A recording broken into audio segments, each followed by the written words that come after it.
Salut les gens, c'est Vinch de la chaîne Vans et aujourd'hui on se retrouve pour une nouvelle vidéo, pour la review de l'épisode 5 de l'Attaque des Titans. Aujourd'hui je suis comme ça parce que l'autre fois c'était juste pour un fond vert, mais là, vu que j'ai mes posters, je vais en profiter. Du coup voilà, on se retrouve pour la review de l'épisode 5, avec cet épisode qui était tout simplement incroyable, et c'est parti pour la review. Je mets l'intro comme d'habitude, et c'est parti.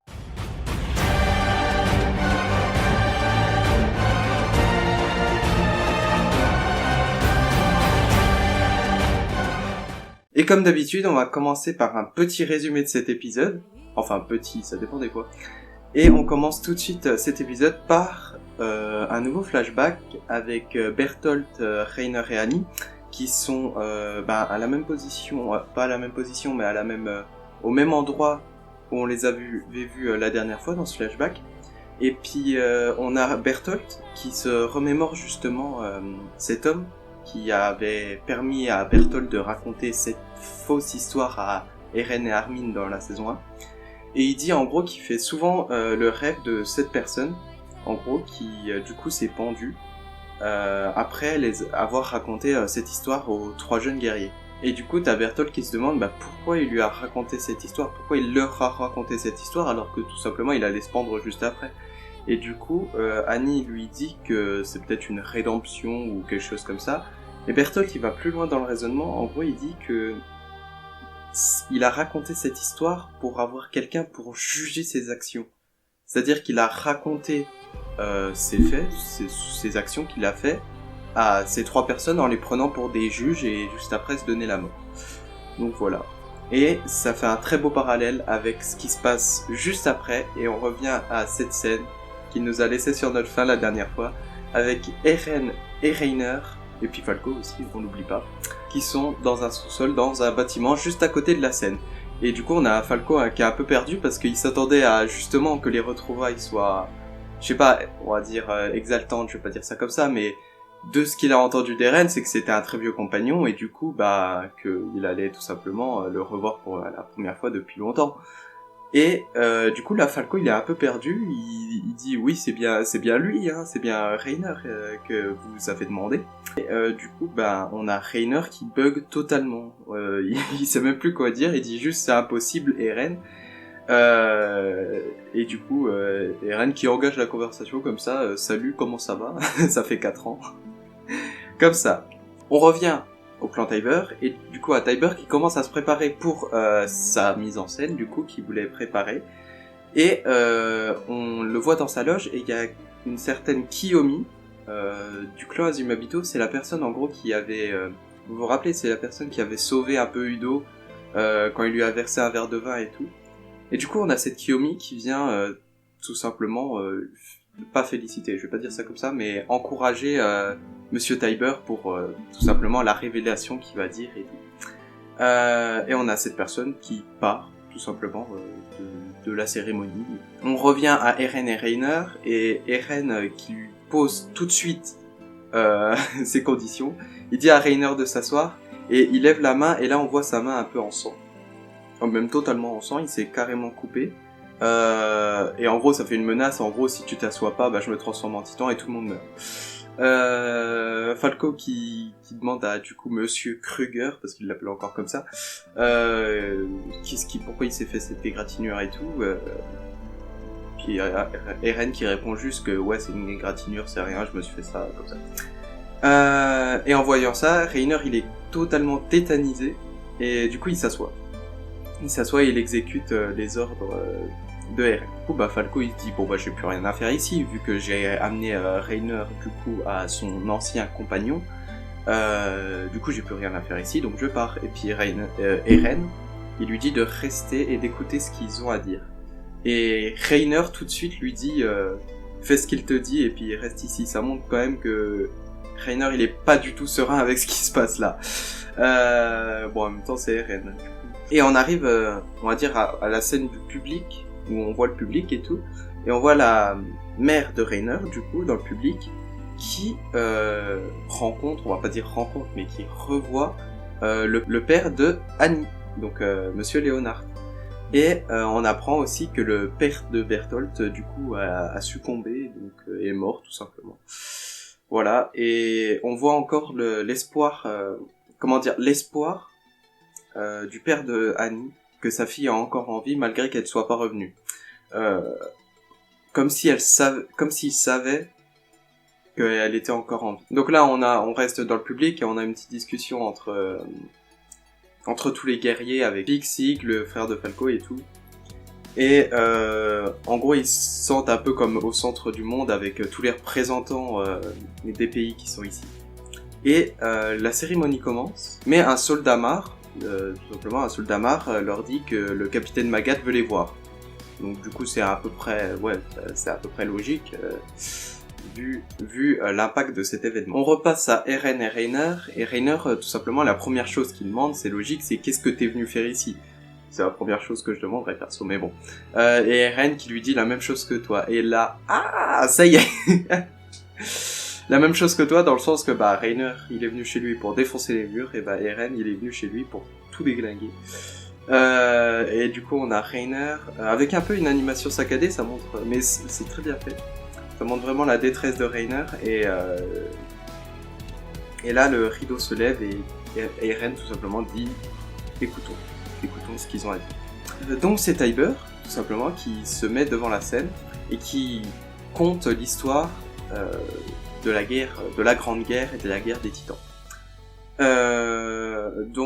Il commence par nous dire que les Titans fauchaient les populations, donc ils détruisaient tout ce qui ne pouvait pas résister face à eux. Et on a même juste en fond derrière lui, ça je sais plus si on l'avait dans le manga. Mais en gros des espèces d'acteurs qui font donc la population en sang et tout. C'est très bien fait d'ailleurs. Et n'ayant plus d'ennemis face à eux, du coup, les titans commencèrent une guerre fratricide. Donc c'est ce qu'on appellera la grande guerre des titans selon eux. Et du coup ce serait tout simplement les titans entre eux qui se mettent à s'attaquer. Et c'est là qu'ils commencent à nous parler de Elos. Elos c'est le guerrier qui aurait tout simplement fait gagner Mar dans cette guerre de titans. Et en gros, on a Elos, du coup ce guerrier, qui s'est allié avec les Tybur, du coup les descendants de la famille de Willy Tybur, pour réussir à neutraliser le roi de Fritz. Et du coup ils ont réussi à séduire. Et du coup le roi Fritz, après cette défaite, il décida de se mettre sur une île du paradis, là où il a emmené la plupart de ses sujets, et de s'y enfermer et de s'y cloîtrer dans des murs en disant que ne venez pas troubler ma paix, sinon des hordes de titans colossaux viendront déferler sur le monde.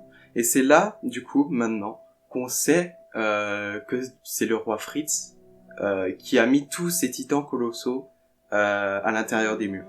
Et du coup, c'est grâce à ces titans colossaux qu'ils ont formé le mur. Et c'est pour ça que, du coup, à ce que du coup, on a compris, le culte du mur à l'intérieur du lit du paradis aurait été au courant, du coup, des titans colossaux à l'intérieur des murs.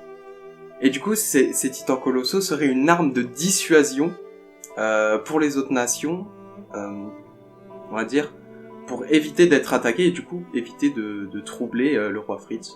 Voilà. Il ressasse aussi le fait que des 4 titans qui sont allés pour éviter, on va dire, tous ces titans colossaux, seul un est revenu, le titan cuirassé, parce que Bertolt il s'est fait manger par Armin.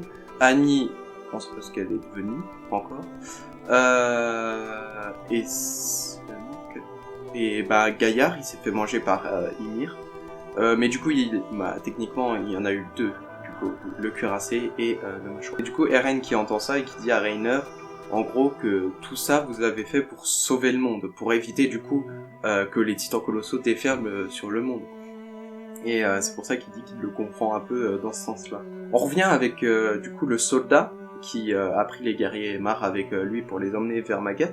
Et le soldat dit à Sig de se mettre à l'entrée du camp. Je sais pas pourquoi, mais il lui dit en gros de se mettre à l'entrée du camp. Peut-être qu'il y a un soldat pour l'emmener l'autre part, je sais pas. Bref. Et du coup, il y a Pete qui parle un peu avec ce soldat en lui disant qu'il a une très belle barbichette. Et elle voit l'infanterie blindée En gros, celle qu'elle a sur son dos, elle voit cette infanterie et du coup, elle court vers eux et elle lui fait un câlin. Du coup, ils ont tous été surpris parce que Eldien et Mar, c'est pas très friendly. Et du coup, t'as toute l'infanterie qui est surpris et puis même après avoir fait ça, je sais pas s'ils sont en colère avec Soili qui du coup lui a fait un câlin ou je sais pas, j'arrivais pas à comprendre ça. Et du coup, ils continuent à marcher et puis ils entrent dans une pièce où normalement se tiendrait le capitaine Magat. Et c'est là qu'on voit le visage du soldat et que il leur a tendu un piège et tout simplement il le fait tomber dans un trou. Alors qui est ce soldat ? Pour l'instant, on sait pas. Pour l'instant, on peut pas savoir. Mais techniquement, du coup, c'est un allié à Eren. Et du coup, ça pourrait être, je sais pas, Armin, ça pourrait être quelqu'un d'autre, une nouvelle personne, on peut pas savoir. Mais blond comme ça, je saurais pas dire. Et du coup, on revient à Eren et Reiner. Et là, on a Falco qui se pose beaucoup de questions. Parce que il se demande pourquoi Reiner il est tétanisé comme ça alors que c'est son ancien compagnon, quoi. Et il commence à cogiter comme ça. Et il se dit, ah mais attends, en fait, c'est un ancien compagnon. Mais si ça a été lieu il y a 4 ans, alors ça voudrait dire que lui, il était sur l'île du paradis. Ah du coup c'est pas ouf. Et voilà, donc t'as Tybur qui raconte toute cette histoire, et finalement qui nous dit que cette histoire comporte quelques mensonges. Je sais pas si on pourrait dire mensonges, mais quelques divergences. Du coup, il commence à nous raconter la véritable histoire de cette guerre fratricide, de cette guerre de titans. Et du coup, il commence par nous dire que c'est ni Elos qui a mis fin à la Grande Guerre, ni le clan Tybur, mais c'est bien le roi Fritz. Donc celui qui a, on va dire, selon du coup l'ancienne histoire, celui qui a détruit des peuples, ce serait lui qui aurait mis fin à la guerre des titans. Et du coup, il y a tout le monde qui est surpris par ça. Et en gros, pour préserver cette paix, dès qu'il a reçu le titan originel, le roi Fritz s'est mis d'accord avec les Tybur pour tout simplement faire cette espèce de mise en scène de créer un héros pour réunir cette population Mar. Et le roi Fritz, lui, il est parti sur son île avec la plupart de ses sujets et il n'a jamais voulu mettre le grand terrassement en place. En gros, cette arme, du coup elle s'appelle le grand terrassement, cette arme avec des milliers de titans colossaux serait juste dissuasive, mais il a aucune intention de la mettre en place. Parce que lui, juste ce qu'il veut, c'est être en paix sur son île, tout simplement. Et c'est pour ça que même si l'ennemi attaquait, du coup, par exemple, avec ce qui s'est passé il y a plus de 10 ans sur l'île du paradis, même si l'ennemi attaquait, lui, il en assumerait les conséquences. Il assumerait en gros les conséquences de cette guerre qui a éliminé la plupart des peuples à cause du coup des titans. Et du coup là, je trouve qu'on a une très belle image avec le mur un peu détruit et puis voilà, je trouve ça beau, tout simplement, je trouve ça beau. Et du coup, pour que sa volonté se fasse de génération en génération, en gros qu'il n'y ait jamais un héritier qui pense déclencher ce grand terrassement, il a conçu un pacte de non-agression qui, en gros, forcerait la volonté du roi à ne pas déclencher ce grand terrassement, etc. Et du coup, c'est pour ça que quand un héritier recevait le titan originel, il était soumis à la volonté du roi, tout simplement. Et du coup, on a cette explication-là. Et du coup, on a tout le monde qui est surpris que ce soit pas, du coup, Elos et le clan Tybur, qui n'est pas... du coup, ils sont tous surpris de ce mensonge et que le roi Fritz, en fait, voulait tout simplement la paix. Et du coup, Tybur, il dit que son clan, tout simplement, c'est des imposteurs. Parce qu'ils se sont juste mis d'accord avec le roi Fritz pour faire un guerrier Mar. Enfin, pas un guerrier Mar, mais un héros Mar. Et puis eux, ils ont rien eu à faire techniquement. Ils ont eu une place très haut dans la société, sans rien faire. Juste en se mettant d'accord avec un roi qui partait sur son île comme ça. Et il dit en gros que ils ont pris conscience du danger qui leur guette. Et il y a Magat d'un côté, donc qui surveille, on va dire, cette cérémonie, qui apprend que les guerriers qui étaient normalement dans le public ont disparu. et du coup il leur demande d'aller les chercher, etc. Et du coup là on voit Pic et Gaillard dans un trou complètement neutralisé avec des membres un peu pétés, on va dire. On revient à ce que disait Willy Tybur, et il dit que du coup il raconte que il a érigé 3 remparts. Le roi Fritz a érigé 3 immenses remparts où il y a des milliers de titans colossaux qui y sommeillent. Mais alors pourquoi ce serait un danger, vu que le roi Fritz, techniquement, avec le pacte de non-agression, il se passerait rien, l'île du paradis n'est plus un danger. Mais avec le retour de Reiner, on sait qu'il y a eu une révolte sur cette île du paradis, et du coup que le titan originel n'a plus un possesseur de sang royal, et du coup n'est plus soumis au pacte de non-agression.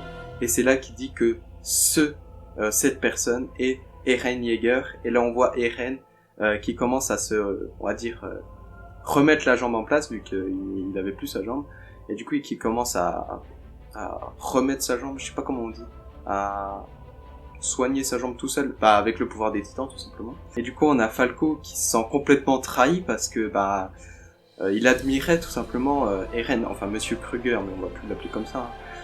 Il admirait tout simplement Eren avec ce qu'il lui disait, et du coup il se sentait trahi. Et Eren qui lui dit qu'il l'a bien aidé avec justement la lettre qu'il a postée. Il dit que c'était pour ses compagnons. Alors, ses compagnons, on est tous d'accord pour dire que ce sera le bataillon d'exploration, logiquement. Mais comment ils vont faire pour une lettre? Comment ils vont faire? Je sais pas. Comment ils vont faire pour recevoir la lettre? Je sais pas trop. Willy Tybur qui nous dit que Eren Yeager peut déclencher le grand terrassement, parce que justement Reiner a vu que Eren avait l'axe, donc pour contrôler des titans, vous vous rappelez dans la fin de la saison 2, et du coup il pourrait déclencher ce grand terrassement avec des milliers de titans colossaux qui déferleraient tout simplement sur le monde, et il dit que si ce grand terrassement a lieu, ils ne pourront tout simplement rien faire pour arrêter cette marche infernale. Et pendant que le discours continue, Eren il se remémore un peu ce qui s'est passé du coup sur l'île du paradis, avec la cassure du mur, tout simplement par Bertolt, et il demande à Reiner pourquoi ma mère a dû mourir ce jour-là, pourquoi, tout simplement. Reiner qui lui dit parce que c'était notre mission de détruire le mur et de nous infiltrer pour guetter la réaction du roi Fritz. Et là, Reiner prend la parole et il lui rappelle les paroles qu'il a eues dans un épisode de la saison 2. Je vais vous faire vivre la mort la plus atroce possible. Et il lui demande s'il est là pour ça. Et on voit un peu l'évolution qu'il a eu Eren depuis justement le moment où il leur a proféré cette menace à aujourd'hui. C'est que Eren il lui a dit oh oublie ça, j'ai vraiment dit ça, oh oublie. C'est là qu'on voit vraiment l'évolution qu'a eu Eren dans sa, on va dire sa maturité, oui on va dire ça comme ça, qu'on a vu à la fin de la saison 3, où il était totalement blasé. Mais maintenant on a l'impression qu'il réagit plus comme avant par spontanéité, par tout simplement excès de violence, mais qui est beaucoup plus réfléchi et beaucoup plus calme dans ses décisions, et ça fait plaisir de voir un Eren comme ça. Et du coup Eren qui lui dit de toute façon ici et entre les murs c'est totalement pareil, il y a des gens bien, il y a des gens mauvais. Et c'est en mangeant à côté d'eux que j'ai pu me rendre compte de ça. Et lui dit qu'en gros avec Reiner que tout simplement ils sont les mêmes. Et là on a un Reiner qui pète un câble tout simplement, qui s'effondre par terre et qui s'excuse auprès d'Eren. Et du coup il lui raconte que c'est lui qui a forcé Annie et Bertolt de continuer la mission. Parce qu'il voulait devenir un héros, parce qu'il voulait être respecté, etc. Reiner qui dit tue-moi Eren, j'en peux plus. Voilà. Et du coup là on voit un peu la tension suicidaire de Reiner qu'il a encore. Cette tension suicidaire qu'il a encore. Parce qu'on l'a vu avec tout simplement le fait qu'il voulait se suicider avec le fusil. Le fusil qu'on avait vu. Et là on le voit encore. Avec qui dit tue-moi Eren, j'en peux plus de ce qui se passe. Voilà. Et là on a un parallèle entre ce que dit Reiner et ce que dit Willy Tybur. On a Willy Tybur qui maudit son sang eldien plus que quiconque, mais lui ne veut pas mourir. Et on a Reiner d'un côté qui doit assumer ses responsabilités, mais lui qui veut mourir. On a un peu un parallèle entre ces deux personnages. On voit aussi des soldats qui commencent à être à l'entrée d'où se trouvent Reiner et Eren.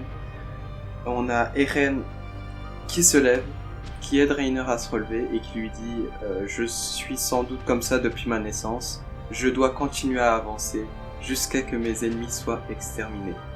Et là on a tout simplement Eren qui se transforme en titan, avec Reiner et Falco complètement surpris, et on a Tybur qui continue son discours en criant qu'il déclare la guerre à l'île du paradis, avec Eren qui surgit juste au-dessus de lui. Tout le monde est surpris devant le public. Eren qui met un gros coup sur la scène et qui tout simplement lève Tybur en l'air. Et on voit un peu Tybur complètement découpé en deux. Et puis l'épisode se finit comme ça. L'épisode se finit au début de l'action. Du coup, on verra cette action la semaine prochaine. Que dire sur cet épisode ? On voit encore... on voit l'évolution du personnage d'Eren. On voit vraiment son évolution en termes de maturité et aussi en termes de, je sais pas, de charisme, je sais pas si on peut le dire, mais on va dire ça comme ça. On voit aussi le titan d'Eren fait par Mappa, qui se rapproche même beaucoup de ce que faisait Wit Studio, donc franchement pour l'instant ça dérange pas, même si au moment où il lève le corps de Tybur il est en CGI, j'ai l'impression. Mais ça gêne pas autant que ça, franchement ça gêne pas beaucoup au visuel que ça donne. J'ai vu aussi des gens, quelques-uns se plaindre que à un moment on voit une image avec plein de titans colossaux qui sont faits en CGI. Du coup il y en a certains qui sont un peu peur que en gros tous les titans soient faits en CGI, mais franchement Mappa pour l'instant il gère à peu près ça, hein. Ça va, même si on en a beaucoup, je pense pas que ce soit horrible visuellement. Et du coup, ce chapitre, il respecte très bien le manga, déjà, parce que c'était un épisode sur un seul chapitre. Ça a été un épisode sur tout un chapitre, si je me rappelle bien. Et du coup, ça respecte pas exactement, parce que, si je me rappelle bien, quand Pieck et Gaillard sont dans le trou, il y a Pieck qui dit, en gros, que ils ont laissé, vous savez, un pot et puis de l'eau pour... voilà, tout simplement. Et du coup, on a cette révélation sur l'histoire de la Grande Guerre des Titans, que en fait, tout simplement, c'est le roi Fritz qui a mis un terme à tout ça, et que lui, il ne voulait que la paix sur son île, tranquillement, qu'il ne voulait même plus de guerre. Et du coup, c'est l'imposture du clan Tybur et tout simplement du système de Mar qui est révélé durant cette cérémonie pour tout simplement déclarer la guerre à l'île du paradis.